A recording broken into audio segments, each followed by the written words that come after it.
na sehemu zote zinatakiwa zitiliwe nguvu. Yaani haijalishi ni sehemu gani, kwa sababu kila sekta ina umuhimu kwa jamii, ina umuhimu kwa watu. Kwa hiyo tukisema eti labda tuipendelee sekta fulani itakuwa ni uongo. Sekta zote inabidi zitiliwe mkazo ili ziweze kufanya vizuri. Lakini pia sekta yetu ya wasanii pia ikitiliwa mkazo, kila kitu kiko sawa. Uko kwenye historia, tuambie kidogo, yani wewe uko ndani ya historia ya Chama cha Mapinduzi sasa hivi.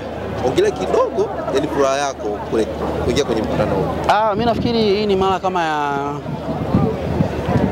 sio ya 4 basi nafikiri kama ya 4 kuja hapa. Sio kila mtu anaweza kupata nafasi ya kuja hapa. Kwa hiyo kwangu imekuwa ni kubwa na nazidi kujiona ni wa thamani kutokana na naonekana miongoni mwa watu fulani kufika paka hapa, kwa sababu sio kila mtu anakuja hapa.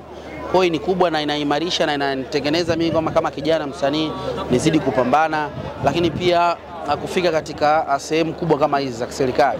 Hizi ni sehemu ambazo tunaziona kwenye video. Leo hii nimekanyaga kwenye hii ardhi, kwa hiyo ni kubwa na nazidi kujivunia. Nampenda rais wetu Mheshimiwa Samia Suluhu Hassan.